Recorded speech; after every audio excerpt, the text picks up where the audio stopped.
وہ ابے توے سے بات کر رہے ہیں نا, وہ انور مخصوص سے.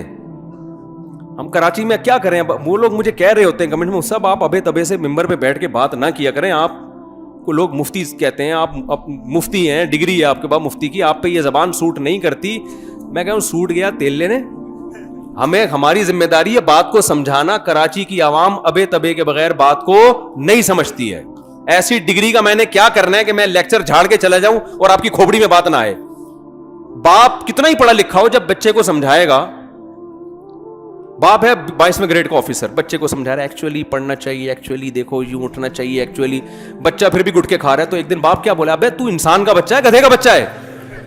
اب بچہ کیا کہے گا, دیکھیے ڈیڈی یہ آپ کے منصب کے خلاف ہے, دیکھیے آپ 22ویں گریڈ کے ہیں, ایکچولی آپ 20ویں گریڈ کے ہیں, آپ پہ یہ سوٹ نہیں کرتا. وہ کہے گا تو میری اولاد ہے, تجھے انسان کا بچہ بنانا میری ذمہ داری. تو میں نالج شیئر کرنے کے لیے آپ کے پاس نہیں آتا. نالج آپ کو کتابوں میں بھی مل جائے گی, یوٹیوب پہ بھی مل جائے گی. ہم تو موٹیویشن کے لیے آتے ہیں, چلانا ہے, ہم نے چلانا ہے, صحیح ہے نا. تو چلانے کے لیے ابے تبے کے بغیر آج ہم نہیں سمجھے تھے تو آپ کہاں سے سمجھیں گے. ہمارے ابا نے بھی تو ہمیں ہینٹروں سے مارا ہے, ڈنڈوں سے مارا ہے, تب تھوڑا بہت سمجھ میں آیا ہمیں.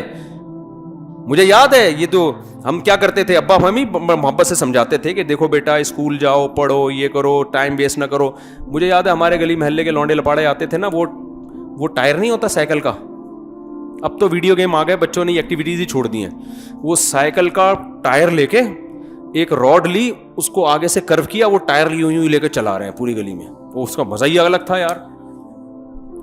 جب کتاب کھول کے بیٹھتے تو فزکس, کیمسٹری, میتھ وہ اتنا مشکل لگ رہا ہوتا تھا, جب باہر نکلو تو ٹائر لے کے, اس میں مزہ ہی الگ ہے یار. اس کا مارم پیٹی کھیلتے تھے, اس کا اپنا مزہ آ رہا ہے, بھاگم دوڑی اور یہ پتہ نہیں کیا کیا کھیل رہے.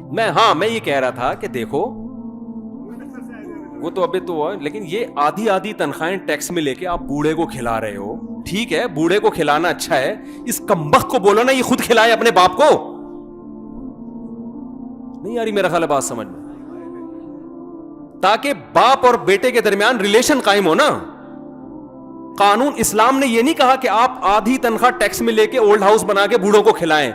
اسلام اس کے برعکس ہے. اسلام کہتا ہے وَلَا تَقُلْ لَهُمَا اُفٍّ, جس بوڑھے کا بچہ ہے نا اس بچے کی ذمہ داری ہے بوڑھے باپ کو سنبھالنا. ریاست کی ذمہ داری نہیں ہے, اولاد کی ذمہ داری ہے. ریاست کا کام یہ کہ جو اولاد اپنے باپ کے ساتھ اچھا سلوک نہیں کر رہی, ریاست ٹریس کر کے اس کو سزا دے گی. ریاست اگر پھر بھی وہ نہیں مانتا, ریاست اس کی سیلری میں سے کاٹ کے پھر ابا کو کھلانا شروع کر دے گی, تاکہ پتا چلے کہ اس کی تنخواہ اس کے باپ کی جیب میں جا رہی ہے. نہیں آ رہی میرا حال بات سمجھ میں. آپ جب گورے کو دیکھا کریں نا تو ہمارے چشمے کے ساتھ دیکھا کریں, پھر آپ کو پتا چلے گا. آپ دیکھتے ہیں اپنے اینک کے ساتھ, سمجھ میں نہیں آتا, وہ ساری کہانی الٹی ہوتی ہے. مینجمنٹ کا فائدہ اٹھایا جا رہا ہے.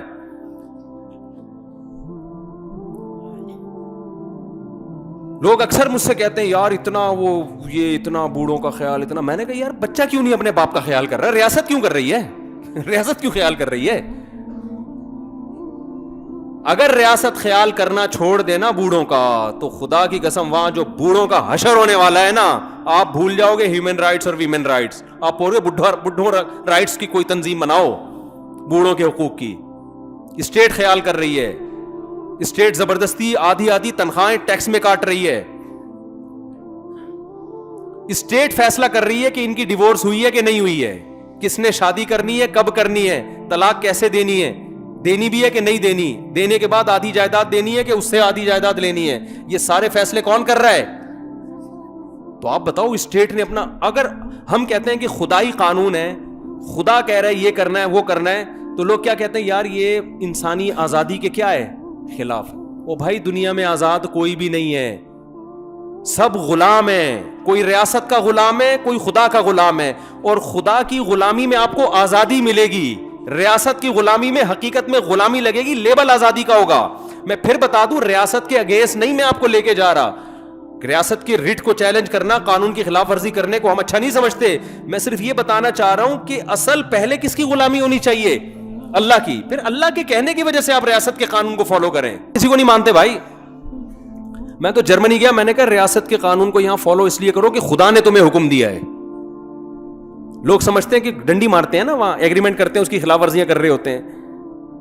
وہاں یورپ میں الحمدللہ مسلمانوں کا بڑا اچھا امیج بنا ہوا ہے. جرمن کی گورنمنٹ 2 سال تک اسکالرشپ دیتی ہے کہ آپ جرمن زبان سیکھ لیں. پاکستانی 6 سال تک سیکھتے رہتے ہیں بیٹھ کے کہ اسکالرشپ کھاتے رہو, سیکھ گئے تو وہ بند ہو جائے گی.